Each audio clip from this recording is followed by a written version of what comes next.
श्री कृष्ण कहते हैं, मैं ही क्यों निर्धन हूँ। वैसे तो कहा जाता है कि भगवान ने किसी को गरीब नहीं बनाया, हर किसी को इतना जरूर दिया है कि वो अपना जीवन यापन कर सके, और अगर किसी को जरूरत से कम भी दिया है तो उसके लिए ऊपर वाला कुछ ना कुछ ऐसा इंतजाम कर देता है कि उसका जीवन चलता जाता है। हम अक्सर दूसरों के धन को देखकर अपनी अमीरी और गरीबी का अंदाजा लगाते हैं।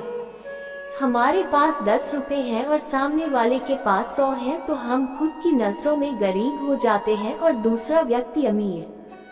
हम ये नहीं सोचते कि 100 कमाने वाला मेहनत कितनी कर रहा है, उसकी जरूरतें कैसी है। हम बस दूसरे के धन को देखते हैं और अपनी राय बना लेते हैं। आज की इस प्रेरणादायक वीडियो के जरिए आप जानेंगे कि भगवान के अनुसार एक अमीर और धनवान व्यक्ति कौन होता है। साथ ही आप समझेंगे कि क्यों भगवान हर व्यक्ति को धनवान कहते थे। ये वीडियो आपको बहुत प्रभावित करेगी और इस प्रेरणादायक वीडियो से मिलने वाली शिक्षा आपके बहुत काम की होगी। चलो एक कहानी सुनाती हूँ। एक समय की बात है, एक राज्य के राजा ने गौतम बुद्ध को कुछ दिनों के लिए अपने राज्य में आने का निमंत्रण दिया। उस राजा के निमंत्रण को बुद्ध ने स्वीकार किया और वो अपने कुछ शिष्यों के साथ उस राज्य में चले गए। बुद्ध से मिलकर उस राजा ने उनसे प्रार्थना करी कि वो कुछ दिन वहां रुककर उसके राज्य के लोगों की समस्याओं का समाधान करें और साथ ही उन्हें धार्मिक मार्ग पर चलने की शिक्षा दें। बुद्ध ने राजा की बात मान ली और 3 दिन के लिए उन्होंने इस राज्य में धर्म सभा करने का फैसला किया। गौतम बुद्ध की आने की खबर पूरे राज्य में फैल गई और धर्म सभा के पहले ही दिन बहुत से लोग आए। उसी राज्य के चौराहे में एक भिखारी बैठा रहता था। उसे भी गौतम बुद्ध के आने की खबर थी, लेकिन वो सोचने लगा कि धर्म सभा में जाकर मुझे क्या मिलेगा, यहीं बैठा रहता हूँ। जैसे जैसे लोग आएंगे वो मुझे भीख में कुछ न कुछ देकर ही जाएंगे। पहले दिन बहुत लोग आए और इस भिखारी की अच्छी खासी कमाई हो गई। अगले दिन फिर वही सिलसिला चला।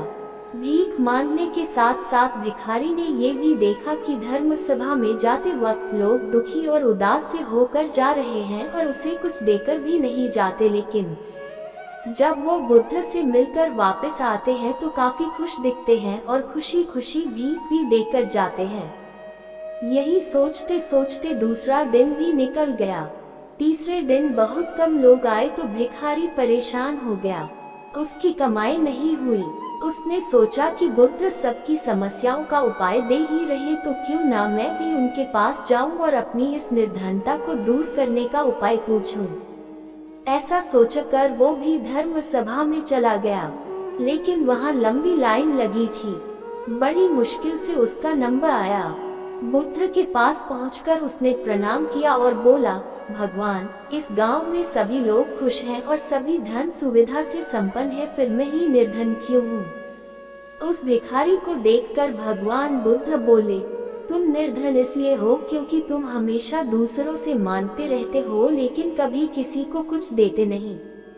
तुम सोचते हो कि लोग तुम्हें भीख में बहुत पैसे दें, लेकिन बदले में तुम किसी को कुछ देना नहीं चाहते।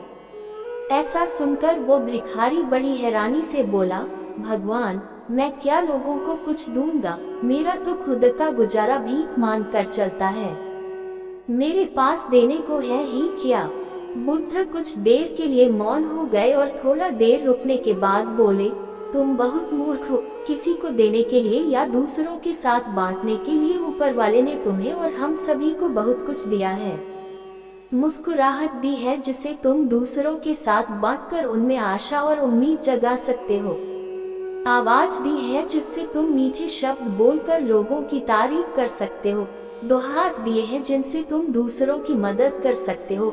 एक स्वस्थ शरीर दिया है जिससे तुम भीख न मांग कर मेहनत का काम कर सकते हो। ऊपर वाले ने जिसको ये चीजें बिना किसी कमी के दी है, वो कभी निर्धन नहीं हो सकता। तुम निर्धन हो तो बस अपनी सोच की वजह से। जैसे जैसे तुम इस सोच से बाहर निकलोगे, तुम खुद को दूसरों जितना ही अमीर समझने लगोगे और तुम्हारा जीवन भी सुधर जाएगा। दूसरों की खुशी देखकर उनसे अपनी तुलना मत करो। ऊपर वाले ने हर किसी को धनी बनाया है, बस जरूरत है तो अपनी सोच को सुधारने की। भगवान बुद्ध की बातें सुनकर उस व्यक्ति को अपने जीवन का मूल्य समझ आ गया और वो उनके दिए हुए उपदेश के अनुसार अपना जीवन जीने लगा।